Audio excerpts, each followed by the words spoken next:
பிரியமானவர்களே, இலங்கை மட்டக்களப்பு சென்ட்ரல் வீதியில் அமைந்துள்ள சியோன் தேவாலயத்தின் சிரேஷ்ட மேய்ப்பர் பாஸ்டர் ரோஷான் மகேசன் அவர்கள் அளிக்கும் தேவ செய்தியை நீங்கள் இப்பொழுது கேட்டு ஆசீர்வாதம் பெறுங்கள். இன்றைக்கு 4வது செய்தியாக மிக முக்கியமான ஒரு பகுதியை நான் உங்களோட பகிர்ந்து கொள்ள போறேன். கடந்த வாரமும் எங்களுடைய ஆவியிலே தேவனோடு இணைய வேண்டும் என்று சொன்னேனே, எப்படி எங்கள் ஆவியிலே தேவனோடு இணைவது? இந்த 4வது செய்தியாக பரிசுத்த ஆவியானவர் விண்ணப்பிக்கிற ஆவியாய் இருக்கிறார், ஜெபிக்கிற ஆவியாய் இருக்கிறார், பரிந்து மன்றாடுகிற ஆவியாய் இருக்கிறார். சொல்லுங்க, பரிசுத்த ஆவியானவர் விண்ணப்பிக்கிற ஆவியானவராய் இருக்கிறார். Holy spirit prays. பரிசுத்த ஆவியானவர் விண்ணப்பிக்கிறார், அவர் ஜெபிக்கிறார். யாருக்கூடாக? உனக்கூடாக. இன்றைக்கு நான் உங்களுக்கு ஒரு கதையை நான் சொல்ல போறேன்.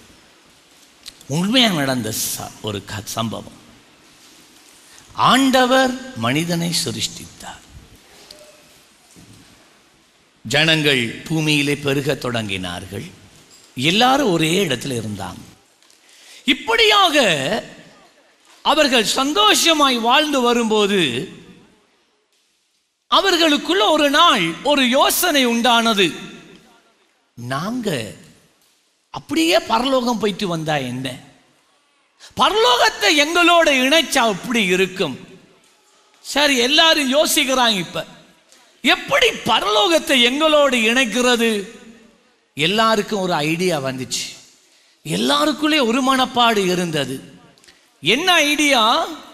நாங்க அப்படியே ஒரு கோபுரத்தை கட்டி கட்டி கட்டி கட்டி கட்டி கட்டி பரலோகத்தோட இணைச்சு விடுவோம்.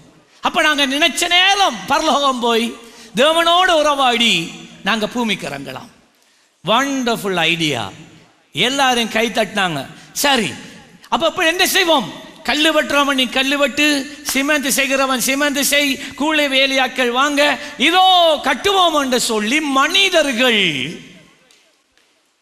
பாபேல் என்று சொல்லப்பட்டதான ஒரு கோபுரத்தை அவர்கள் கட்டி கொண்டு போனார்கள். எந்த அளவுக்கு கட்டினார்கள் தெரியுமா? பரலோகத்திலே வீற்றிருக்கிற தேவனுடைய கவனத்துக்கு அது வரும் வரைக்கும் கட்டினார்கள். It brought attention to the Lord. ஆண்டவர் சொன்னார், ஓ ஓ ஓ, இந்த மனிதர்கள் ஒரு காரியம் இந்த பூமியிலே செய்ய தொடங்கி விட்டார்கள். வாங்க இறங்கி போய் பார்ப்போம். யாரு வாங்க? பிதா சொல்றாரு. இயேசுவை பார்த்து, குமாரனை பார்த்து சொல்றார், வாங்க போய் பார்ப்போம். ஆவியை பார்த்து சொன்னார், வாங்க போய் பார்ப்போம் என்றா எல்லாரும் பிதா குமாரன் பரிசுத்த ஆவியானவர் பூமிக்கு இறங்கி வந்தா எல்லாரும் சந்தோஷமா, ஒருவன் கல்லு வெட்டுறான், இன்னொருவன் சீமந்து செய்கிறான், மற்றவர்கள் சேர்ந்து கட்டி கொண்டிருக்கிறாங்க. என்ன சங்கதி? தேவ சமூகத்தை எட்ட போறாங்களாம். ஆண்டவர் என்ன தெரியுமா சொன்னார்? இதை விட இயலாது. This is getting dangerous. இது பயங்கரமாயிருக்கு. இவனை விட்டா தெரியுமா ஆண்டவர் ஆண்டுக்கு என்ன சொன்னார்? இவர்களை விட்டால் உண்மையா கட்டி நம்ம இடத்துக்கு வந்துடுவான், நம்மகிட்ட இருக்கிற சமாதானமும் போய் இரும்புறது. ஆகவே ஆண்டவர் சொன்னார், இதை நாங்க உடனே நிறுத்தணும். ஆதியாகமம் 11ஆம் அதிகாரம் 6ஆம் 7ஆம் 9ஆம் வசனம். அப்பொழுது கர்த்தர், இதோ ஜனங்கள் ஒரே கூட்டமாக இருக்கிறார்கள், அவர்கள் அனைவருக்கும் ஒரே பாஷையும் இருக்கிறது என்று சொன்னார். எல்லாருக்கும் ஒரு பாஷை இருக்கிறதாம். என்ன பாஷை அது? சிலர் சொல்றாங்க எபிரேய பாஷை என்று, சிலர் சொல்லுகிறாங்க மட்டக்களப்பு தமிழ் பாஷை என்று. ஆனால் சத்தியம் என்னண்டா, அது என்ன பாஷை என்று இதுவரைக்கும் எங்கேயும் எழுதப்படவில்லை. ஆனால் எல்லாரும் ஒரே பாஷையை பேசினார்கள் என்றால் அது என்ன பாஷை? தேவன் ஆதாமுக்கும் ஏவாளுக்கும் கொடுத்த பாஷை. இந்த பாயிண்ட மனசில் எடுத்துறோம். என்ன பாஷையில பேசினாங்க? எந்த பாஷையில பேசினாங்க? தேவன் ஆதாமுக்கும் ஏவாளுக்கும் கொடுத்த பாஷையை பேசினாங்க.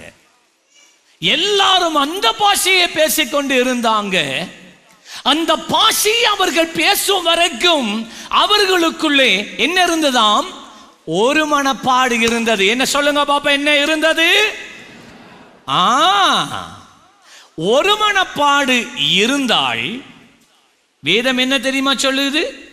தாங்க எதை நினைச்சாங்களோ அவர்களால அதை செய்து முடிக்க முடியும்.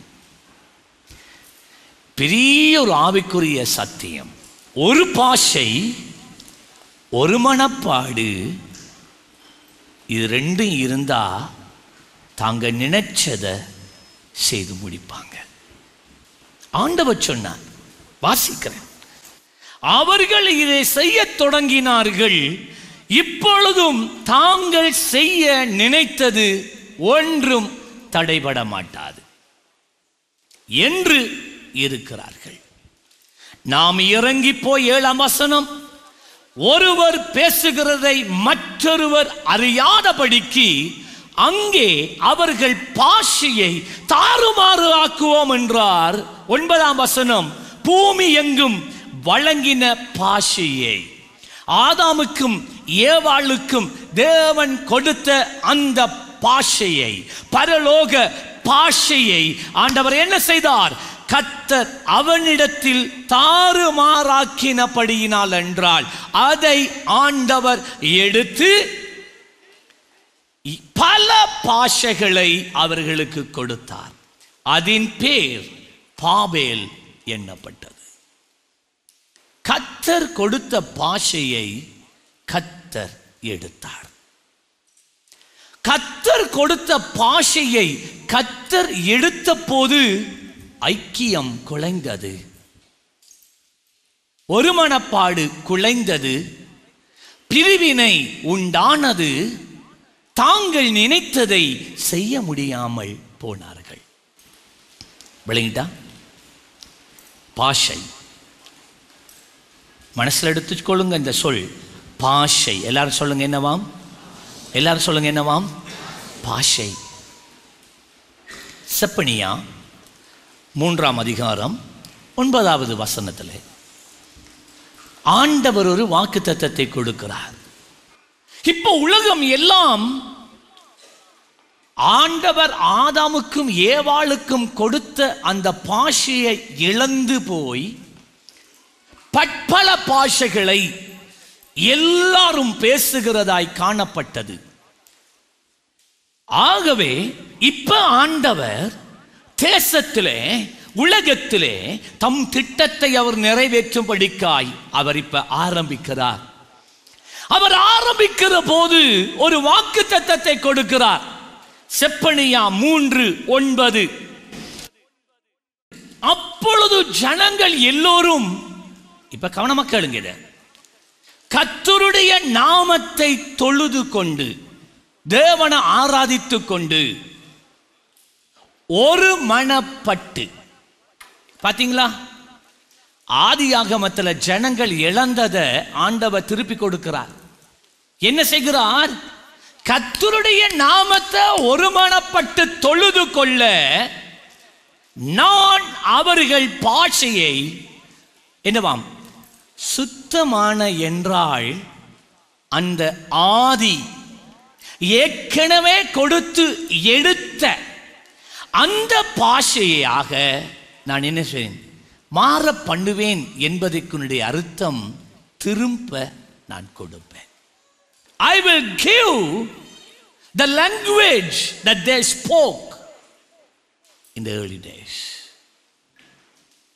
பாபேல் கோபுரத்தை கட்டிக்கொண்டிருக்கிற போது எந்த பாஷை அவர்களுக்கு ஒரு மனதை கொடுத்ததோ, எந்த பாஷை தங்கள் உள்ளத்தில் இருந்த அபிலாஷைகளை, திட்டங்களை நிறைவேற்ற உதவினதோ, அந்த பாஷையை நான் திரும்ப கொடுக்க போகிறேன்.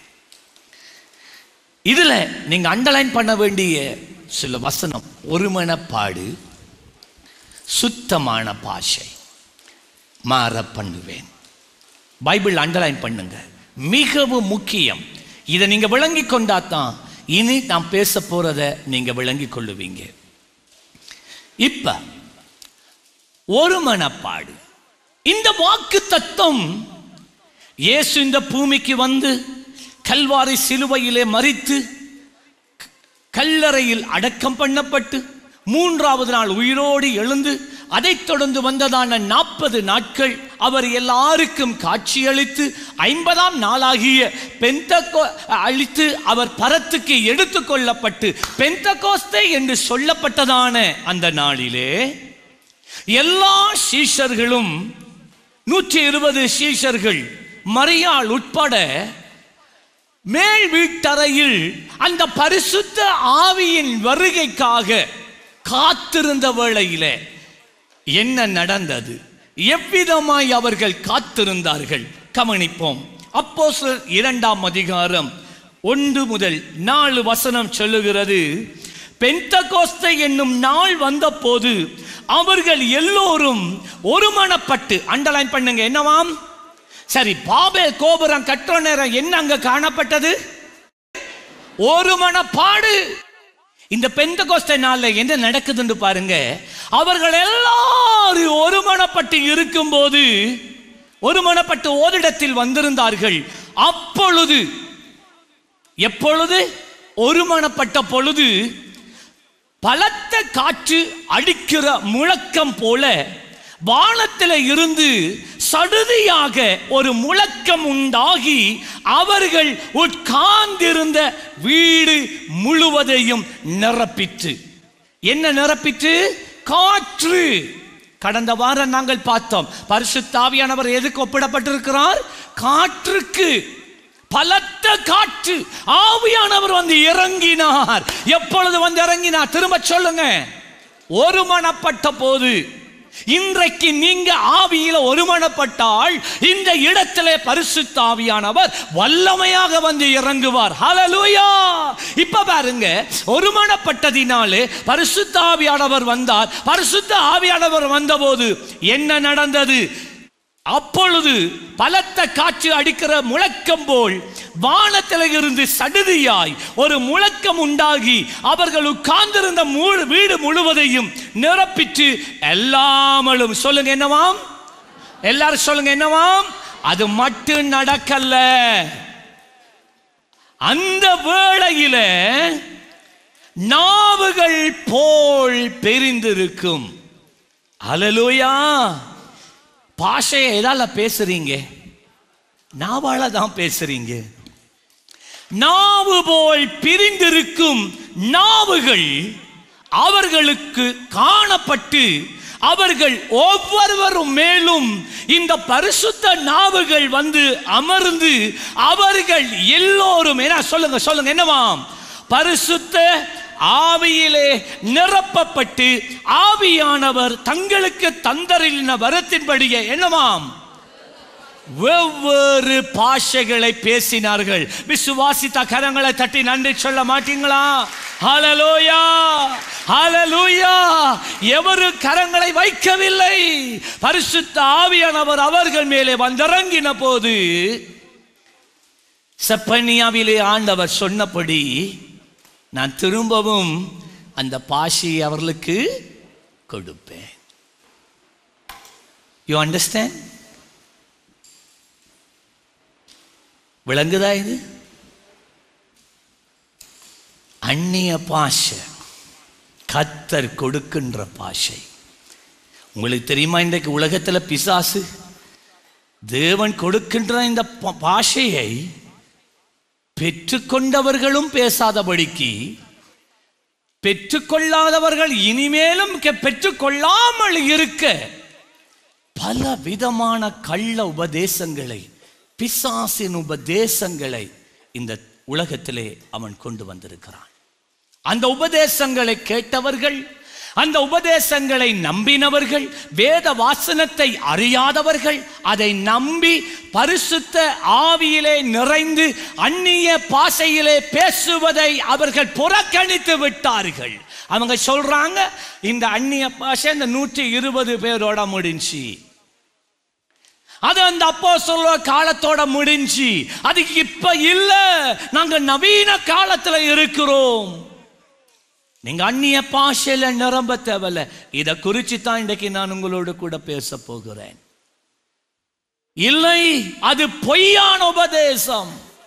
ஆண்டவர் இன்றும் தேவனுடைய ஜனங்கள் மேல் தம்முடைய ஆவியை ஊற்றிக் கொண்டிருக்கிறார் என்றால் அதனுடைய அர்த்தம் இன்றும் அவர் தம்முடைய பாஷையை, ஹல்லேலூயா, அந்நிய பாஷையை அவர் ஒவ்வொருவர் மேலும் ஊற்றிக் கொண்டிருக்கிறார். விசுவாசித்தால் ஒரு ஆமென் சொல்ல மாட்டீங்களா? ஹல்லேலூயா. ரைட். இப்ப நல்ல கவனமா கேளுங்க. இந்த அந்நிய பாஷைகள் 2 வகைப்படும். இங்க தான் நீங்க விளங்கிக் கொள்ளணும். அந்நிய பாஷைகள் 2 வகைப்படும். ஒன்று,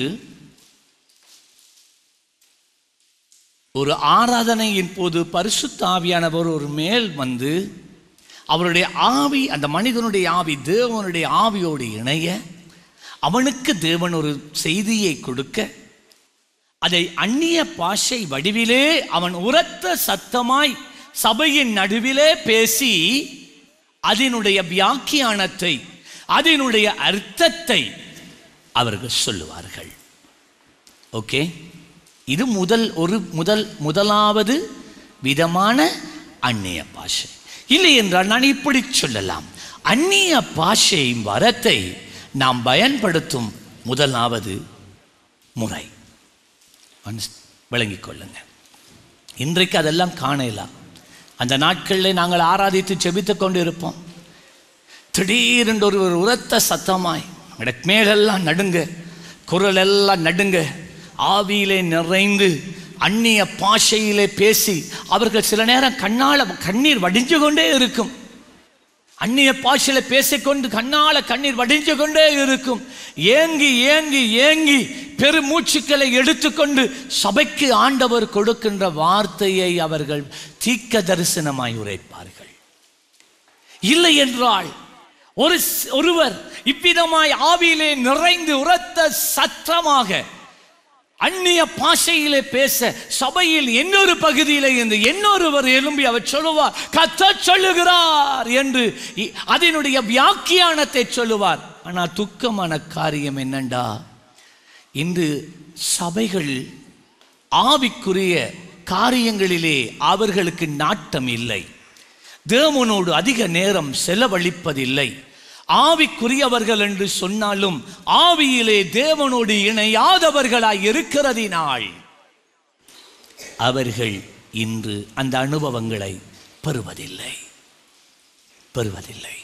வெரி சேட். மிகவும் துக்கமான ஒரு காரியம். அதனுடைய அர்த்தம் என்ன? சபை பின்மாற்றத்துக்குள்ள போயிட்டு, ஜனங்களுக்குள்ளே ஜெபம் இல்லை, ஜனங்களுக்குள்ளே தேவனோட ஒரு உறவு இல்லை. பாரம்பரிய சபைகளை போன்று இன்று ஆவிக்குரிய சபைகள் மாறிவிட்டது. இதை சற்று விளக்கி இரண்டாவது காரியத்தை நான் காண்பிப்பேன்.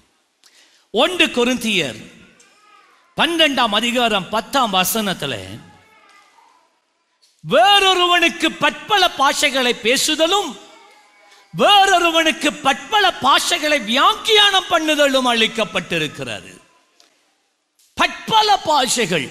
பல ஆண்டுகளுக்கு முன்பதாக, சுமார் 50-60 ஆண்டுகளுக்கு முன்பாக இலங்கையிலே கண்டி பிரதேசத்தில் ஒரு மிஷனரி, இது உண்மை சம்பவம், இது பொய் அல்ல, உண்மை சம்பவம், வந்து ஒரு மலை பிரதேசத்தில் போய், எஸ்டேட்ல போய் ஒரு கூட்டத்தை நடத்த, அவர்கள் சுவிசேஷ சிறு கூட்டத்தை நடத்த போயிருந்தார்கள்.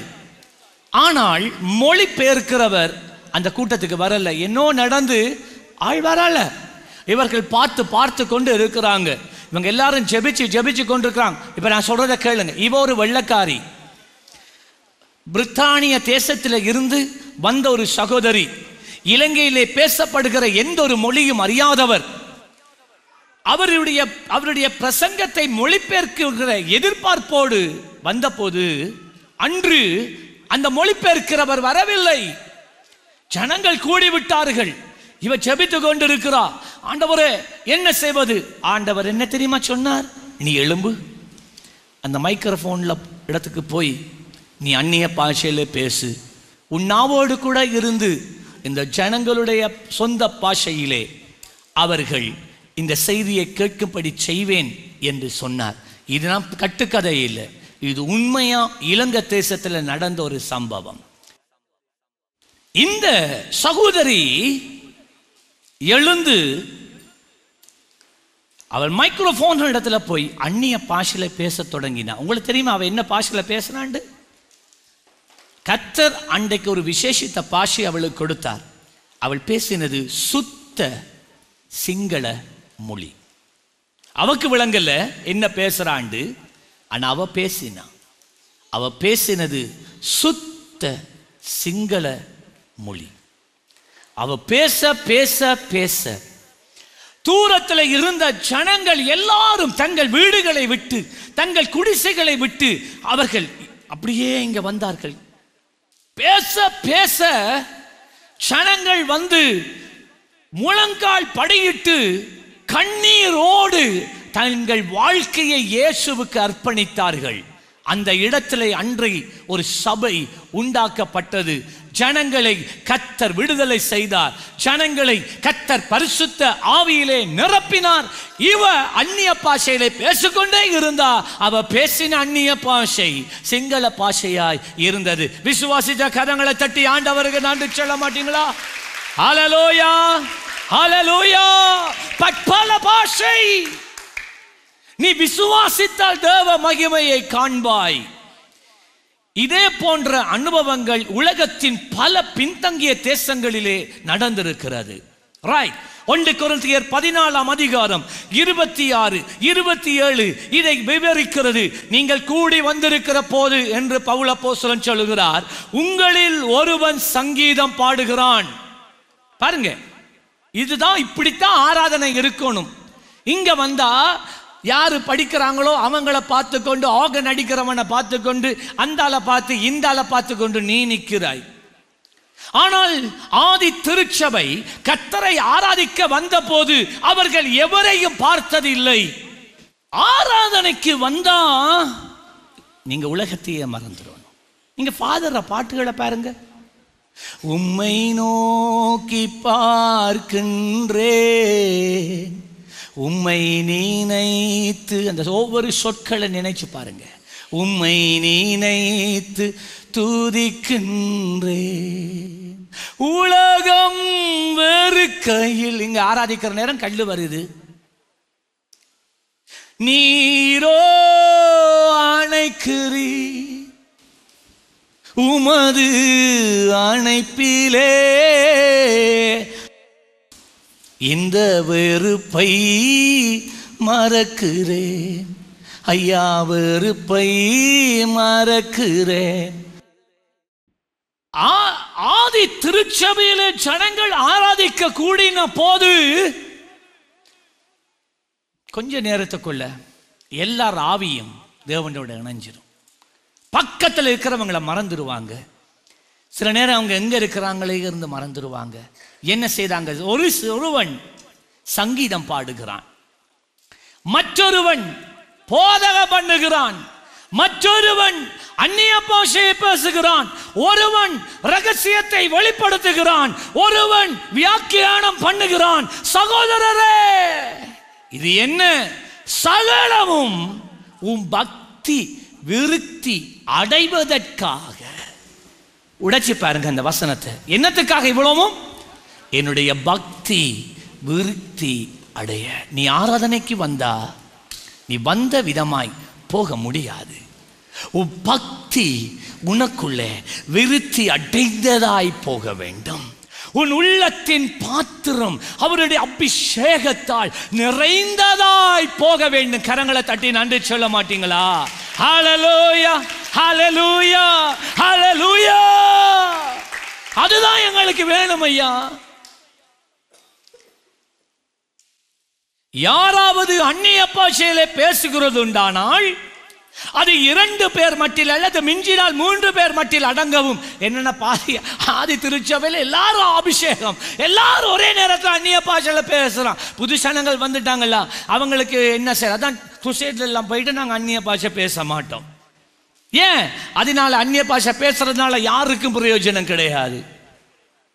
அவன் சொல்றான், சில சபையில சில ஒழுங்கு உண்டாகட்டும், ஒரே நேரத்தில் 2 பேர் 3 பேர் பேச வேண்டாம். ஒரு அந்நிய பாஷையில பேசு, மற்றவன் வியாக்கியானம் பண்ணு, மற்றவன் பகுத்தறி. யாராவது அந்நிய பாஷையில் பேசுகிறது உண்டானால் அது 2 பேர் மட்டில் அல்லது மிஞ்சினால் 3 பேர் மட்டில் அடங்கவும், அவர்கள் ஒவ்வொருவராய் பேசவும், ஒருவன் அர்த்தத்தை சொல்லவும் வேண்டும். இது அந்நிய பாஷையிலே நாம் பேசி கர்த்தருடைய ஒரு வார்த்தையை சபைக்கு கொண்டு வரும் போது இவ்விதமாய் நடந்து கொள்ள வேண்டும். You understand? இது முதல் விதமான அந்நிய பாஷை. உதாரணத்துக்கு இவ்விதமாய் அந்நிய பாஷையில பேச, அங்கே இருந்து இன்னொருவர் சபையில சொல்லுகிறார், இயேசு சொல்லுகிறார், நான் சீக்கிரமாய் வருகிறேன், இதோ நான் சீக்கிரமாய் வருகிறேன். பிறகு அடுத்த அந்நிய பாஷை, ரப கந்துனமே கோஷே கரபலாந்தோ ரப கோரேலந்தா, உன்னை நீ ஆயத்தப்படுத்திக்கொள், உன்னை நீ ஸ்திரப்படுத்திக்கொள், உன் இடையே கட்டிக்கொள், நான் சீக்கிரம் வருகிறேன். இதுதான் வியாக்கியானம் பண்றது.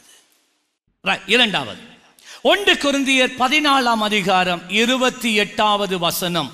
1 கொரிந்தியர் 14ஆம் அதிகாரம் 28வது வசனம். அதே அதிகாரத்தில், அர்த்தம் சொல்லுகிறவன் இல்லாவிட்டால் சபையிலே பேசாமல் தனக்கும் தேவனுக்கும் தெரிய பேச கடவன்.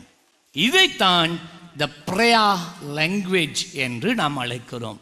இதுதான் ஜெப பாஷை. அந்நிய பாஷையிலே நாம் தேவனோடு உறவாடுகிறது, அந்நிய பாஷையிலே தேவனோடு நாம் பேசுவது. விளங்கிட்டா? விளங்கிட்டா? அந்நிய பாஷையில நல்லா நீங்க ஆண்டவரோட பேசணும். இப்ப நீங்க கேட்குறீங்க, அந்நிய பாஷையில் அப்படி நான் பேசி ஜெபிக்கிற நேரம் பிரதர் உங்களுக்கு எதுவும் விளங்குதா? இல்ல, வேதம் அதைத்தான் சொல்லுது. 1 கொரிந்தியர் 14:2. முதலாவது மறக்க வேணாம், நீ அந்நிய பாஷையிலே ஜெபிக்கிற போது நீ தேவனோடு மாத்திரம் தான் பேசுகிறாய். எல்லாரும் சொல்லுங்க, என்னவாம் அது? அந்நிய பாஷையிலே ஜெபிப்பதென்றால் என்ன நடக்கிறது? நாம் தேவனோடு தனிப்பட பேசுகிறோம், ஜெபிக்கிறோம். 1 கொரிந்தியர் 14ஆம் அதிகாரம் 2வது வசனம். ஏனென்றால் அந்நிய பாஷையில் பேசுகிறவன் ஆவியினாலே ரகசியங்களை பேசினாலும், என்ன பேசுகிறானாம்? ரகசியம். ரகசியம் என்றால் யாரு? ஒருவனுக்கு தெரியாமல் இன்னொரு ஆளுக்கு நான் சொல்ற ஒரு காரியம். அப்ப அந்நிய பாஷையில நீங்க ஜெபிக்கிற நேரத்தில் நீங்க என்ன செய்றீங்கடா, நீங்க தமிழ்ல ஜெபிச்சா சாத்தான் எல்லாத்தையும் கேட்டுட்டு இருக்கிறான். நான் ஜெபிக்கிறேன், ஆவியானவர் என்ன தெரியுமா செய்கிறார்? பரிசுத்த ஆவியானவர் நீங்க உங்களோட ஆவியோடு இணைந்து அவர் உங்களுக்காக உங்களுக்கூடாக ஜெபிக்க தொடங்குகிறார். நீங்க வாயினால அந்நிய பாஷை பேசி கொண்டிருக்கிறீங்க, ஆவியானவர் ரகசியமா சாத்தானுக்கு தெரியாம, ஆண்டவரே அந்த புனானையில குறுக்கறுக்க போகிற அந்த ஆட்டுக்களைகளை வெள்ளனையே திறத்து விடுங்க ஆண்டவரே, அந்த வெளிக்கந்தையிலே குறுக்கறுக்க போற அந்த எரும மாடு, அந்த பொருளையில குறு அடிக்க போகிறதான அந்த வாகனம், நீங்க போற நேரம் பார்த்தீங்கன்னா அருந்தப்பு அருந்தப்பு அருந்தப்பு என்று நாங்க இருப்போம். எதினால் இது உண்டானது? உச்சபம், ஜபம். இன்றைக்கு உங்களில் அநேகர் அந்நிய பாஷையில் ஒழுங்கா ஜபிக்கிறல்ல, அதுதான் லேசா சாத்தான் உங்களுடைய வாழ்க்கையை சூறாடி கொண்டிருக்கிறான், உங்களை நஷ்டப்படுத்தி கொண்டிருக்கிறான், உங்களை வேதனைப்படுத்தி கொண்டிருக்கிறான். வேதனைக்கு மேல வேதனை, இழப்புக்கு மேல இழப்பு, எங்க பார்த்தாலும் போராட்டம்.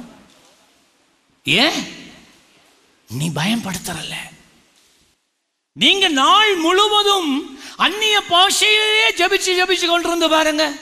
இரவேல நீங்க தூங்கிட்டு திடீரென்று எழும்பி பார்ப்பீங்க, நீங்க அந்நிய பாஷையில பேசிக்கொண்டிருக்கிறீங்க. You have to speak daily. நீங்க தொடர்ந்து ஜபிச்சு கொண்டே இருக்கணும், ஜபிச்சு கொண்டே இருக்கணும். நீ சினிமாவை பார்த்து கொண்டிருந்தா உனக்கு என்ன வரும்? சிலருக்கு இந்த புறம் கூறுறதுண்டா சரியான சந்தோஷம், சிலருக்கு மற்றவங்களோட கதை கேட்கிறண்டா சரியான சந்தோஷம், சிலருக்கு அந்த கதையை தூக்கி கொண்டு வந்து என்ன கொஞ்சம் வடிவா பட்டர் பூசி இஞ்சலவா ஐசிங் போட்டு அப்படி இவங்களுக்கு கொடுக்கிறது என்ன இன்பம். பிரயோஜனம் இல்லை, பிரயோஜனமே இல்லை. நீ அதுக்கு பதிலாக, அருமையான சகோதரனே சகோதரியே, அதற்கு பதிலாக நீ அந்நிய பாஷையிலே பேசிக்கொண்டே இருந்து பார், என்ன நடக்குது என்று பார். இங்க வந்துட்டு எனக்கு எதிரான ஆயுதங்கள் வாய்க்காவே போகும் என்று படிச்சுட்டு அங்கால போயிட்டு கால் அடிச்சு என்னடி அவங்க சொன்னாங்க, இவர் என்னவாம் அவர் என்னவாம் என்ன பற்றி சொன்னாங்களா, அங்க கஜபூஜா கஜபூஜா கஜபூஜா கஜபூஜா கஜபூஜா. என்ன பிரயோசனம்? அதற்கு மாறாக அவன் எதையும் சொல்லட்டும், அவன் எதையும் செய்ய பார்க்கட்டும், நீயோ தேவ மனுஷனே ஆவியிலே நிறைந்து நாள் முழுவதும் அந்நிய பாஷையிலே நீ பேசினாய், உனக்கு எதிராக ஒரு பெரிய கூட்டமாய் கூடி உனக்கு எதிராக எழும்பி வருவார்கள், பலவிதமான ஆயுதங்களை உனக்கு எதிராக அவர்கள் தீட்டுவார்கள். ஆனாலும் கர்த்தர் உன்னோடு கூட இருந்து கர்த்தர் உனக்கு யுத்தம் பண்ணி கர்த்தர் உனக்கு ஜெயத்தை கொடுப்பார். ஒரு வழியாய் வந்து 7 வழியாய் அவர்கள் ஓடி போவார்கள். ஏனென்றால் நீ அந்நிய பாஷையில ஜெபிக்கிற போது நீ தேவனோடு ரகசியமாய் ஜெபிக்கிறாய். ஹல்லேலூயா, ஹல்லேலூயா. அந்நிய பாஷையில ஜெபி, நீ ரகசியம் பேசுவாய். ஏனென்றால் அந்நிய பாஷையில் பேசுகிறவன் ஆவியினாலே ரகசியங்களை பேசினாலும் அவன் பேசுகிறதை ஒருவனும் அறியாமல் இருக்கிறபடியினாலே அவன் மனுஷனிடத்திலே பேசாமல் யாரிடத்திலே பேசுகிறான்? நீ தேவனிடத்திலே பேசுகிறாய், நீ தேவனிடத்திலே பேசுகிறாய். ஜெபிக்க வருதில்ல பிரதர், அந்நிய பாஷையில ஜெபி, எல்லாம் வரும் வரும் வரும்.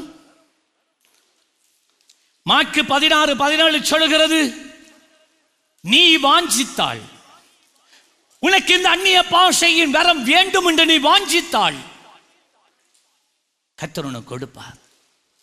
விசுவாசிக்கிறவர்களால் நடக்கும் அடையாளங்கள் ஆவன. என் நாமத்தினாலே பிசாசுகளை துரத்துவார்கள், நவமான பாஷைகளை பேசுவார்கள். ஹல்லேலூயா.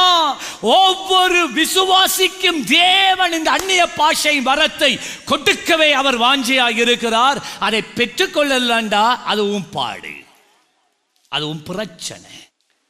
நீதான் அதை பரல, நீ அவன் இவனுடைய கள்ள உபதேசங்களை நம்பினதினால நீ பெறாம இருக்கிறாய்.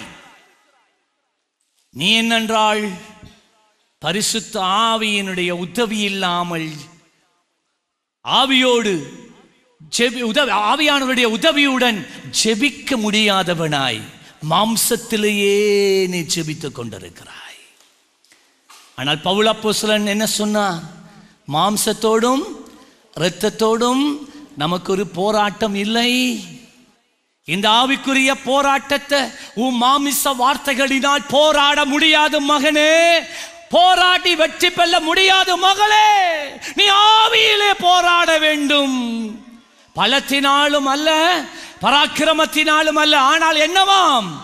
தேவனுடைய ஆவியினால் எல்லாம் ஆகும்.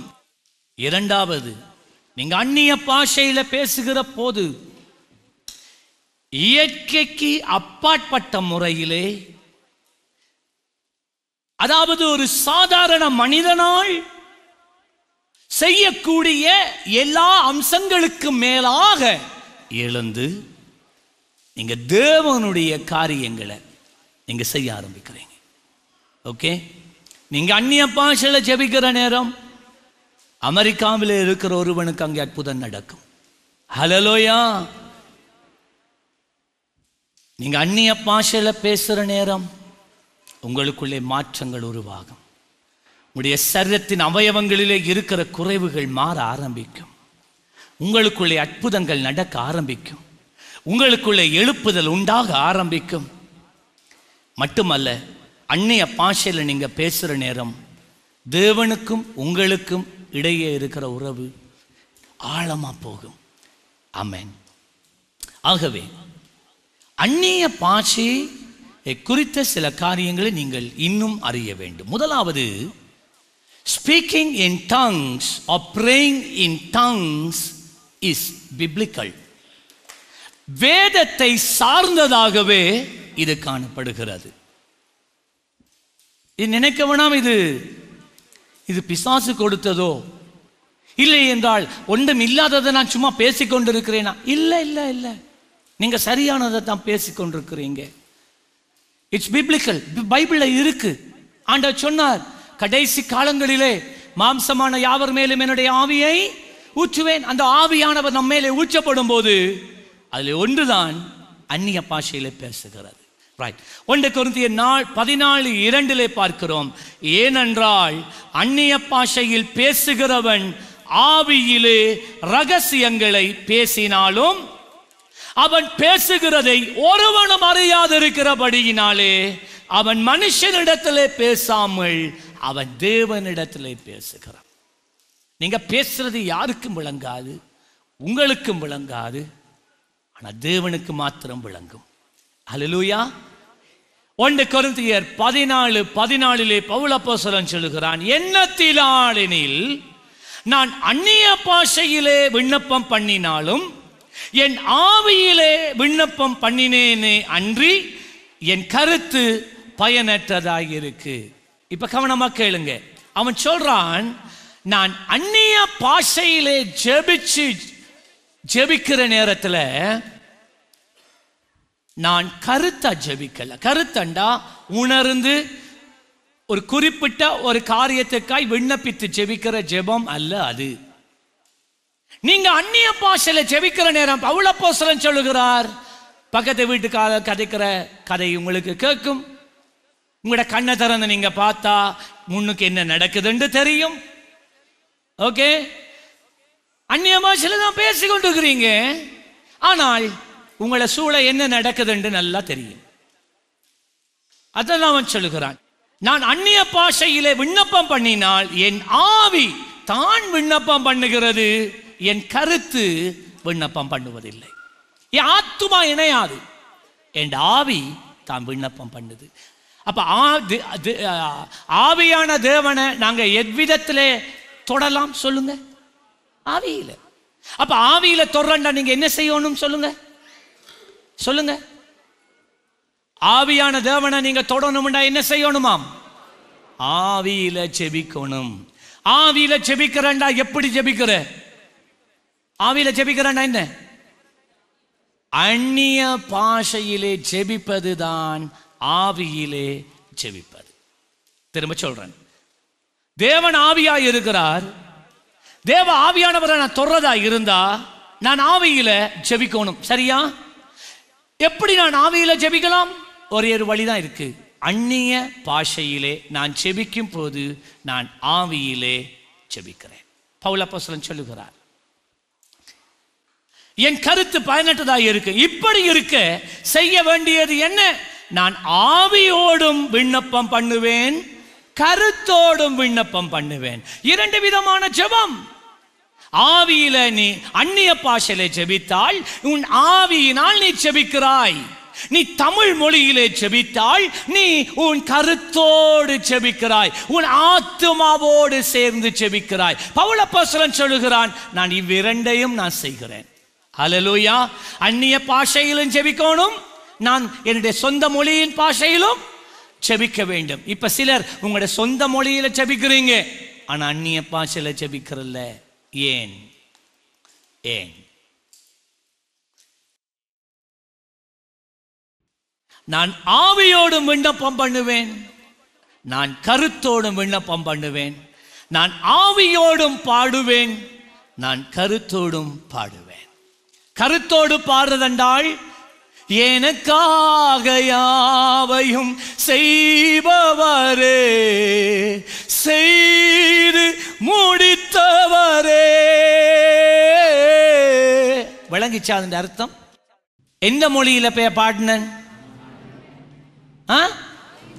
தமிழ் மொழியில. விளங்கிச்ச அர்த்தம்? அதுதான் கருத்தோடு பாடுறது. பவுல் சொல்லுகிறான், நான் கருத்தோடு பாடுவேன். ஆகன கொஞ்சம் சத்தத்தை கூட்டுமானே இப்ப.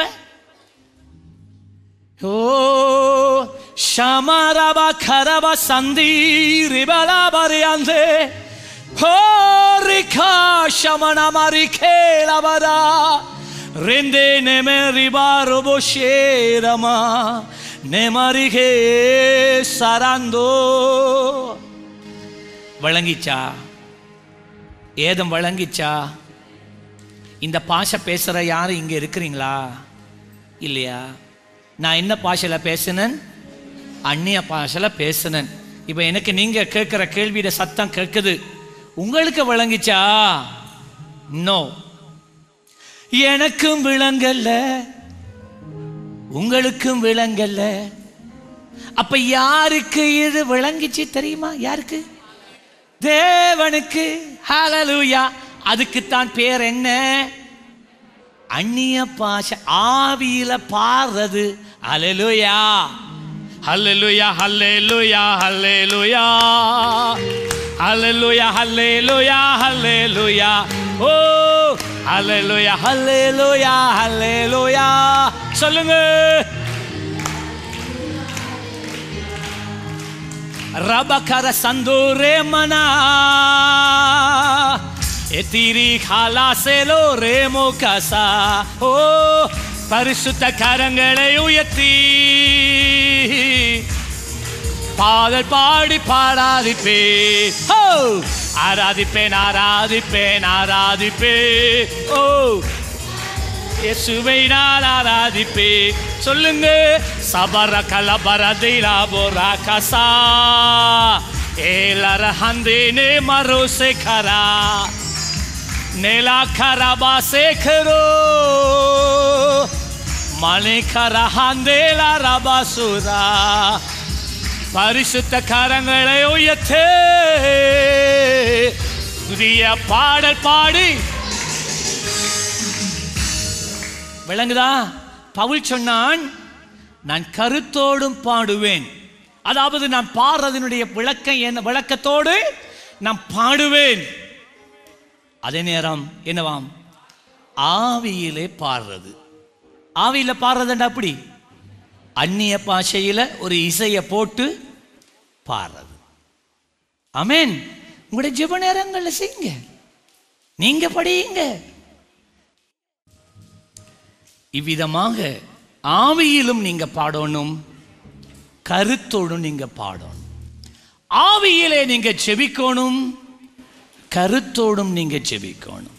இது ரெண்டும் ஒரு தேவ பிள்ளைக்கு அத்திய அவசியம். இல்லை பிரதர், எனக்கு இது மட்டும் போதும், அது வேணாம். ஓகே, என்ன நடக்கும்? திருப்பி போடாத அப்பமாய் இருப்பாய். ரோமர் 8ஆம் அதிகாரம் 26ஆம் வசனம் சொல்கிறது, அந்தபடியே ஆவியானவரும் நமது பலவீனங்களில் நமக்கு உதவி செய்கிறார். சில நேர சூழ்நிலைகளுக்கெல்லாம் போறீங்க, எப்படி ஜெபிக்கிறேன்னு தெரியா, என்ன சொல்லி ஜெபிக்கிறது, ஆண்டவர சித்தம் எது தெரியாம இருக்கலாம். அப்ப நீங்க என்ன செய்ய வேண்டும்? அப்படியான சூழ்நிலை கூட நாங்கள் போகிற வேளையில நீங்க ஆவியில அந்நிய பாஷையில நீங்க ஜெபிக்க தொடங்கணும். ஒரு பிள்ளைக்கு ப்ரொபோசல் வருது, ஒருவேளை அவங்க உங்களை ஏமாற்றும்படிக்காக இந்த ப்ரொபோசலை கொண்டு வரலாம். சொல்ல வேண்டியதை மட்டும் சொல்லி சொல்லக்கூடாததை மறைச்சி கொண்டு வரலாம். சரியோ? அப்ப நீங்க என்ன செய்ய போறீங்க? இது உண்மை சொல்றாங்களா, பொய் சொல்றாங்களா, இது அரைவாசி சொல்லி அரைவாசி மறைக்கிறாங்களா, ஒன்றுமே தெரியா. ஆகவே நாங்க என்ன செய்வோம்? ஆண்டவரே, இது உம்முடைய சித்தமா? இவன் தானா இல்லாட்டி இவள் தானா? ரபா கந்துல பரஷு கரபந்துல பரிதி நமஹுந்தா நமஹாரத்தலா. 5 நிமிஷம் ஜெபிச்சுட்டு விடுறல்ல, ஜெபிச்சு கொண்டே இரு. நீ ஜெபிக்கும் போது என்ன நடக்கிறது? ஆண்டவர் ரகசியங்களை வெளியில கொண்டு வர தொடங்குவார். அந்த நபரை குறித்த சில காரியங்களை கர்த்தர் எவருக்கும் தெரியாமல் உனக்கு வெளிப்படுத்த ஆரம்பிப்பார். சொப்பனங்கள் மூலமாக, சில நபர்கள் மூலமாக. ஏதோ ஒரு இடத்துல தற்செயலா போன நேரம் சில காரியங்களை நீ கண்டு, இந்த ஆளு உண்மையாகவே இப்படிப்பட்டவர் தான். பாருங்க, அந்தபடியே ஆவியானவர் நமது பலவீனங்களில் நமக்கு உதவி செய்கிறார். நாம் ஏற்றபடி வேண்டிக் கொள்ளுவது வேண்டியது இன்னதென்று அறியாமல் இருக்கிறபடியினாலே நீ அந்நிய பாஷையில பேசுகிற வேளையிலே ஆவியானவர் தாமே வாக்கு கடங்காத பெருமூச்சுகளோடு, யாருக்காக? உனக்காக. நீ அந்நிய பாஷையில ஜெபிச்சா ஆவியானவர் உனக்காக தேவனிடத்திலே பரிந்து மன்றாடுவார். இப்ப சொல்லுங்க, இப்ப நான் சொல்றதுக்கு எனக்கு பதில் சொல்லுங்க. ஆவியானவர் உங்களுக்காக ஜெபிக்கிறதா இருந்தா நீங்க என்ன செய்யணும்? விளங்கிட்டா? நான் இப்ப மாத்தி கேட்கிறேன். நீங்க அந்நிய பாஷையில ஜெபிக்காட்டி ஆவியானவர் உங்களுக்காக தேவனிடத்திலே விண்ணப்பிப்பாரா? சிம்பிள். 3வது கேள்வி, நீங்க அந்நிய பாஷையிலே ஜெபிக்கிறவராய் இருக்கிறீங்களா? பதில் சொல்ல வேணாம், உங்களுக்கு தான் தெரியும். எந்த அளவுக்கு நீங்க ஜெபிக்கிறீங்களோ அந்த அளவுக்கு ஆவியானவர் உனக்காய் பரிந்து மன்றாடுகிறார். நீ விட்டு விட்டு ஜெபிச்சால் அவர் விட்டு விட்டு ஜெபிப்பார். நீ நினைச்ச நேரம் ஜெபிச்சால் அவர் நினைச்ச நேரம் ஜெபிப்பார். நீ ஜெபிக்கலையா, அவர் உனக்கு ஜெபிக்கல. நீ தனிமையா வாழ்க்கை ஓட்டி கொண்டு போறாய். நீ மிகவும் பயங்கரம். இப்ப 28ஆம் வசனத்திலே நாங்கள் பார்க்கிறோம், உங்களுக்கு ஒரு தொழில் உங்களுக்கு கையில வந்து சேர்ந்திருக்கு. அப்ளிகேஷன் போட்டு you are almost selected. இப்ப பிரச்சனை, இது கர்த்தருடைய சித்தமா? இது தேவன் எனக்கென்று ஏற்படுத்தினதா, இல்ல பிசாசு தேவனுடைய திட்டம் என்ற வாழ்க்கையை நிறைவேற்றுகிறதுல இருந்து தூர கொண்டு போகும்படிக்கு கொண்டு வருகிற வீசாவா? விளங்கிட்டோம்? யோனா கர்த்தருடைய சித்தம் இன்னதென்று அறிந்தும் கர்த்தருடைய சித்தத்தை விட்டு ஓட தீர்மானித்த போது அவனுக்கு என்று சாத்தான் ஒரு கப்பலையும் ஒரு டிக்கெட்டையும் ஒரு வீசாவையும் ஆயத்தப்படுத்தி வைத்தான். ஏனென்றால் யோனா இங்கே இருந்தா யோனா அந்த நினிவேக்கு போவான். நினிவேக்கு போனான், தேவ சித்தம் நிறைவேறும். ஆகவே நான் இவனுக்கு வீசாவை கொடுத்து, கப்பலை கொடுத்து, டிக்கெட்டை கொடுத்து, இவனை நான் தேவ சித்தம் செய்யாதபடி நான் தூர தேசத்தை கொண்டு போகிறேன். நீங்க நினைக்கிறீங்க உங்களோட கையில கிடைக்கிற எல்லா வீசா கர்த்தருடைய சித்தம் உண்டா? You understand this today? சாத்தான் உன் வாழ்க்கையிலே வீசாவை கொண்டு வந்து தருவான். இன்றைக்கு எத்தனையோ பேர் இந்த பட்டணத்தில் இருந்து ஊழியம் செய்ய வேண்டிய நேரத்தில் ஃப்ரீ பிரதர், உங்களோட பிள்ளைகளுக்கு ப்ரொபோசல் வர்ற நேரம் இந்தாங்க வீசா. சாத்தான் எப்படி காட்டுறான் பாருங்க. இந்த இருக்கு வீசா, இந்த இருக்கு டிக்கெட், இந்த இருக்கு கல்யாணம். கவனிச்சு பாருங்க, கவனிச்சு பாருங்க, கவனிச்சு பாருங்க. நீ இப்ப நான் சொல்றத கேளுங்க. நீயோ தேவ மனுஷனே, உன்னுடைய வாழ்க்கையிலே கர்த்தருடைய சித்தம் மாத்திரம் நடக்க வேண்டும் என்று நீ வாஞ்சித்தாள், இங்கே இருக்கு வாஞ்சித்தாள், நீ ஒரு காரியம் செய்வாய். டிக்கெட் வரலாம், விசா வரலாம், கல்யாணம் வரலாம், தொழில் வரலாம், ஃப்ளைட் வரலாம், எல்லாம் வரலாம், காசு வரலாம். பட் அதெல்லாம் ஒரு பக்கம் இருக்கட்டும். நீ கர்த்தருடைய பாதத்தில் தேவன் உனக்கு தெளிவாக இந்த காரியத்தை காட்டும் வரைக்கும் ரபா கந்துலபா சுகுருபந்தலபா ஹந்தினமே கொரா ரேகோபா ஷகரபந்தா காலையில் ஒரு 2 மணத்தியாலம் நீ அந்நிய பாஷையில் செபிக்கிறாய். நாள் முழுவதும் வேலை செய்கிற நேரம் நீ செபித்து கொண்டே இருக்கிறாய். மதியம் வந்தால் நீ செபிக்கிறாய். ராத்திரி வேளை வந்தால் நீ அந்நிய பாஷையில் செபித்து கொண்டு இருக்கிறாய். ஏனென்றால் உனக்கு தேவையானதெல்லாம் என்னுடைய வாழ்க்கையில தேவ சித்தம் நிறைவேற வேண்டும். எனக்கு தெரியும் கணக்கு பேருக்கு இந்த செய்தி, இந்த பகுதி பிடிக்காது. ஆக நீ என்ன செய்கிறாய்? நீ அந்நிய பாஷையிலே செபிக்கும் போது இந்த வசனத்தை கவனமா பாருங்க. ரோமர் 8:28 அன்றியும் அவருடைய தீர்மானத்தின்படி. இப்ப நான் இதுவரைக்கும் அதில் முதல் பகுதியை நான் உங்களுக்கு வாசிச்சுட்டு காய்ச்சிட்டு, நீங்க ஆவியில செபிச்சா, அந்நிய பாஷையில செபித்தா ஆவியானவர் உனக்காய் செபிக்கிறார். முடிவு என்ன? அதன் பலன் என்ன? இதோ இருக்கிறது. அன்றியும் அவருடைய தீர்மானத்தின்படி அழைக்கப்பட்டவர்களாய். எத்தனை பேர் கையை உயர்த்தி காட்ட முடியும்? நான் என்னை தேவன் ஒரு திட்டத்தோடு இந்த பூமியிலே என்னை அழைத்திருக்கிறார். அப்படி சொல்றாங்க. கரங்களை உயர்த்தி ஒரு ஆமென் சொல்ல மாட்டீங்களா? ஹல்லேலூயா.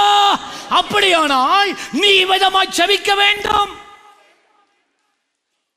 சாத்தானுக்கு காட்டுறதை காட்டிட்டு நீ ஓடி போக இயலாது.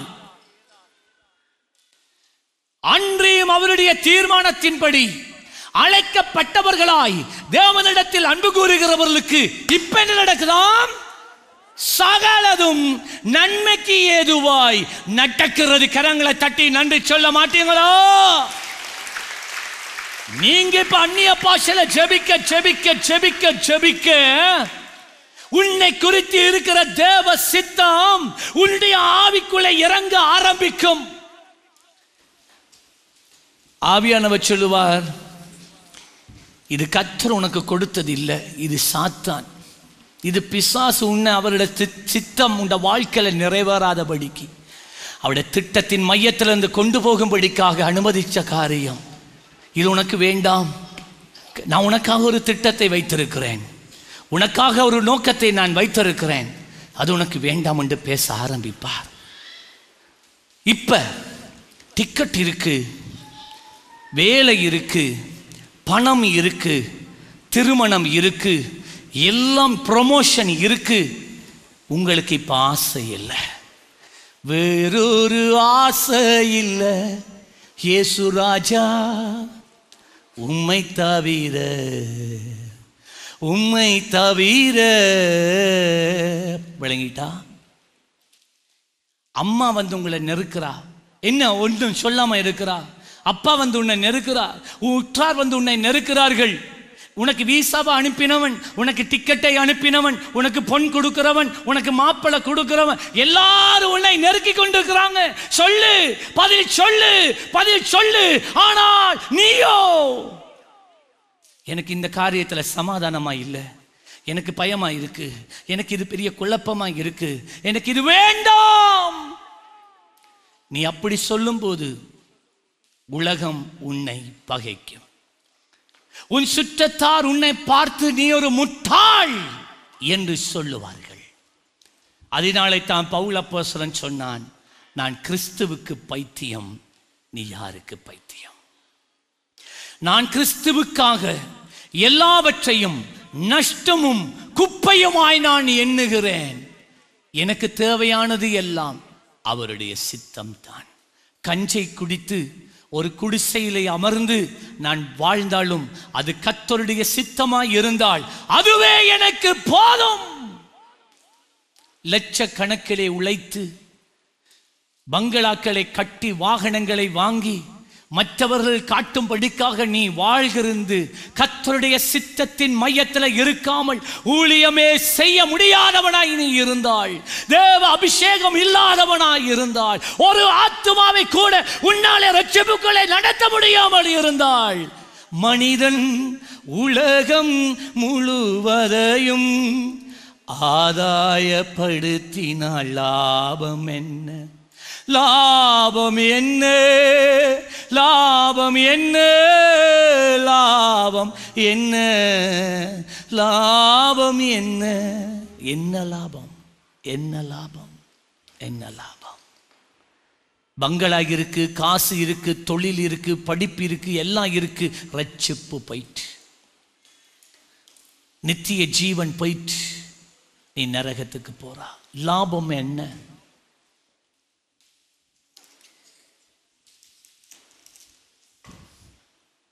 நான் இப்ப இன்னொரு முக்கியமான ஒரு காரியத்தை நான் சொல்ல போகிறேன். வேதாகமத்தை எடுத்தால் give that. புதிய ஏற்பாட்டு, அது புதிய ஏற்பாடு, இது புதிய ஏற்பாட்டு வேதாகமம். உங்களுக்கு தெரியுமா, இந்த புதிய ஏற்பாடு எழுதப்பட்டிருக்கிற எல்லா நிருபங்களிலும் அதிகாரங்களிலும் 1/3 பகுதி, இந்த பைபிளை 3 பிரிச்சு அதில் ஒரு பகுதியை எடுத்தா, புதிய ஏற்பாட்டிலே 1/3 பகுதியை எழுதினவன் யார் தெரியுமா? அப்போஸ்தலனாகிய பவுல். எப்படி? இதைத்தான் உங்கள்கிட்ட கேட்கிறேன்.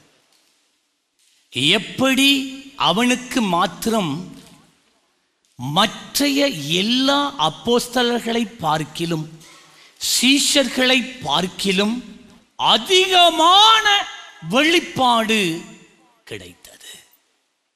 ஏன் சொல்றேன், ரகசியம் இதுதான்.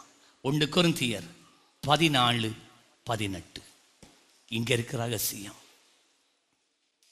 உங்கள் எல்லாரிலும் நான் அதிகமாய் அந்நிய பாஷையை பேசுகிறேன், இதற்காக என் தேவனை ஸ்தோத்தரிக்கிறேன். என்ன சொன்னான்? ரகசியம் என்ன? அவன் அந்நிய பாஷையில அதிகமா எல்லாரை பார்க்கிலும் அவன் பேசுகிறான். எல்லா சீஷர்களை பார்க்கிலும் அதிகமா அந்நிய பாஷைய பேசினதினால பரலோக ரகசியங்களை தேவன் பவுலுக்கு தான் வெளிப்படுத்தினார். உங்களுக்கு தெரியுமா? அவன் சொன்னான், இன்னொரு இடத்துல அவன் குறிப்பிடுகிறான், தேவன் எனக்கு வெளிப்படுத்தி இருக்கிற ரகசியங்கள் எல்லாவற்றையும் சொன்னால் நீங்கள் அதை நம்ப மாட்டீர்கள். உங்களுக்கு தெரியுமா, இன்னும் எத்தனையோ ரகசியங்களை ஆண்டவர் அவனுக்கு வெளிப்படுத்தி அவன் பைபிள் எழுதல. என்னடா சொன்னா நீங்க நம்பவே மாட்டீங்க. எப்படி இந்த வெளிப்பாடு வந்தது? எங்கே இருந்து இந்த வெளிப்பாடு வந்தது? அந்நிய பாஷையில் செபிக்கிறதால. உனக்கு ஆவிக்குரிய வெளிப்பாடு வேண்டுமா? உன் குடும்பத்தை குறித்த வெளிப்பாடு வேண்டுமா? உன் எதிர்காலத்தை குறித்த வெளிப்பாடு வேண்டுமா? இந்த பட்டணத்தை குறித்த வெளிப்பாடு வேண்டுமா? இந்த தேசத்தை குறித்த வெளிப்பாடு வேண்டுமா? உன் தொழிலை குறித்த வெளிப்பாடு வேண்டுமா? உன் வியாதியை குறித்த வெளிப்பாடு வேண்டுமா? உன் குடும்பத்தில் இருக்கிற பிரச்சனை குறித்த வெளிப்பாடு வேண்டுமா? ஒரு காரியம், நீ அந்நிய பாஷையிலே நன்றாக ஜெபித்து பார், வெளிப்பாடு வரும். கர்த்தர் வெளிப்படுத்துவார். ஆமென். முதலாவது, அந்நிய பாஷையிலே பேசுகிறவன் பேசுவது இட்ஸ் பிப்ளிக்கல், அது வேதத்தை சார்ந்தது. இரண்டாவது, நீ அந்நிய பாஷையிலே பேசும் போது, ஜெபிக்கும் போது, அது உன் வாழ்க்கையை, உன் ஆவிக்குரிய வாழ்க்கையை கட்டி எழுப்புகிறது. 1 கொரிந்தியர் 14:4, அந்நிய பாஷையில் பேசுகிறவன் தனக்கே பக்தி விருத்தி உண்டாக பேசுகிறான். அந்நிய பாஷையில பேசினா உன் பக்தி பெருகும், உன் ஆவிக்குரிய வேர்கள் தேவனுக்குள்ளே ஆழமாய் கடந்து செல்லும். இப்ப நான் இன்னொரு காரியம் சொல்ல போறேன். வளமையா சர்வாயுத வர்க்கம் என்றால் எபேசியர் 6ஆம் அதிகாரத்தில் இருக்கிறது. நாங்க இதைத்தான் நாங்க சொல்றோம்.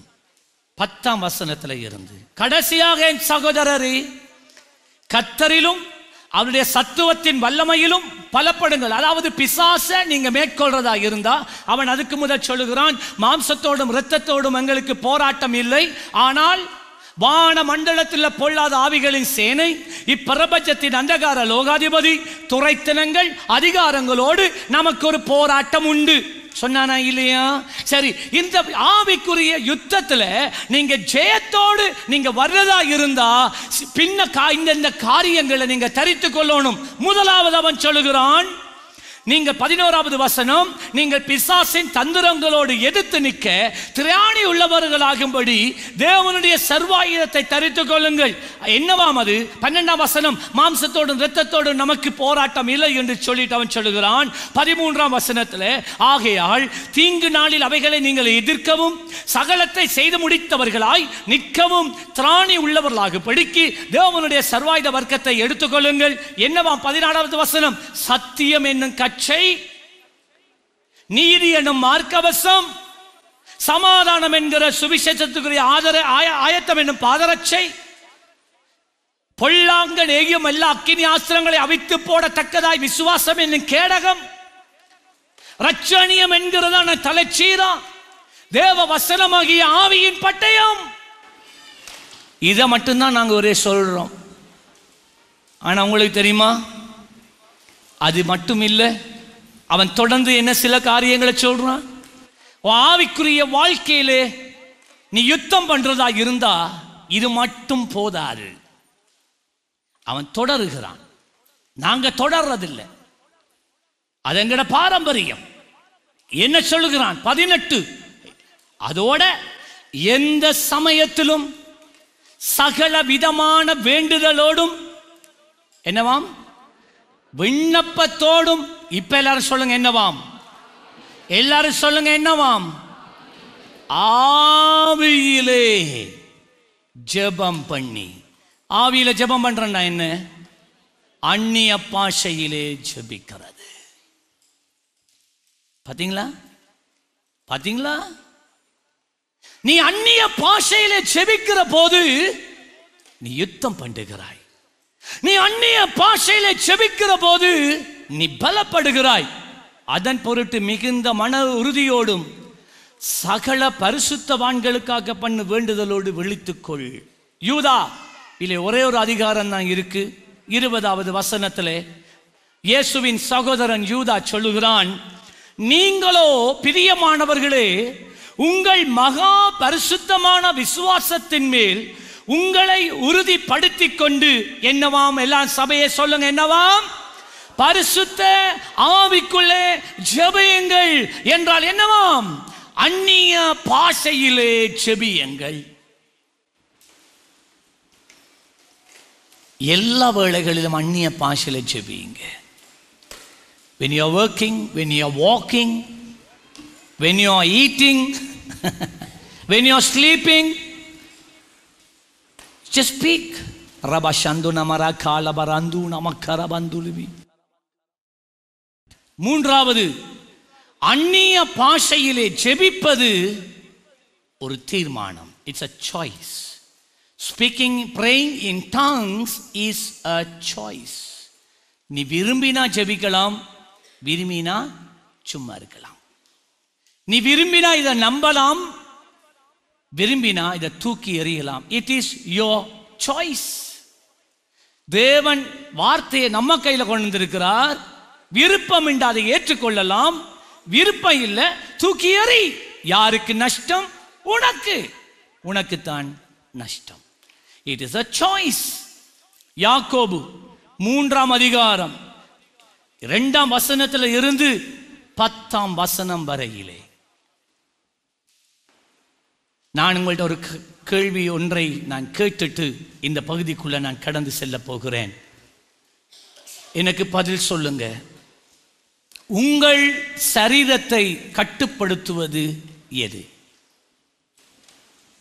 எது உங்களோட சரீரத்தை கட்டுப்படுத்துது? 2 உதாரணங்களை 3 உதாரணங்களை யாக்கோபு, இது இயேசுண்ட மத்த சகோதரன் காண்பிக்கிறார். ஒன்று, குதிரை வாயிலே போடப்படுகிற கடிவாளம். குதிரையை யாராலும் கட்டுப்படுத்த இயலாது. அது மிகவும் திடாத்திரமான ஒரு மிருகம். மிகவும் வேகமாய் ஓடக்கூடியது.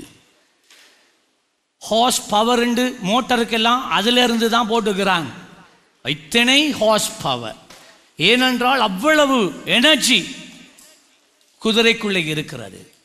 ஆனா இந்த பெரிய குதிரைய ஒரு சின்ன காரியம்தான் கட்டுப்படுத்துது.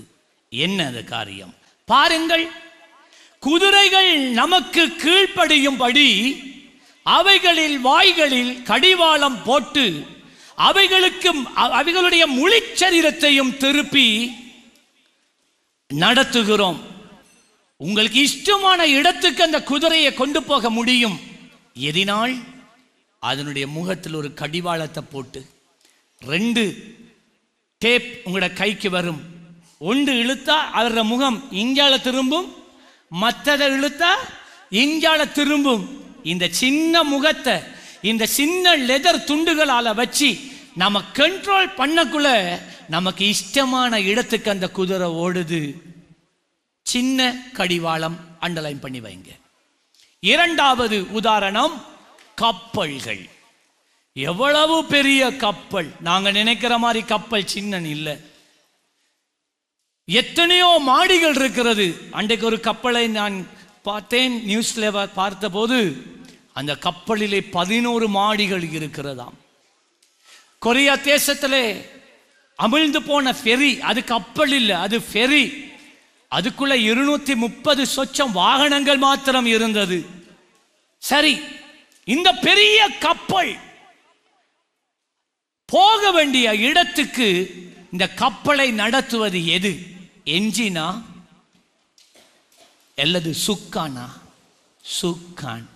பெரிய பிளேட்ஸ் இருக்கிறது. அது சுத்துற பக்கத்தில் இருந்தா சூற மீன் கூட அகப்பட்டு மீன் 2ஆ வெட்டுப்பட்டு போயிடும். அது கூட கப்பலை திருப்ப முடியாது. ஆனா கப்பலுக்கு கீழே இந்த 2 ப்ரொபெல்லர்ஸுக்கு நடுவில்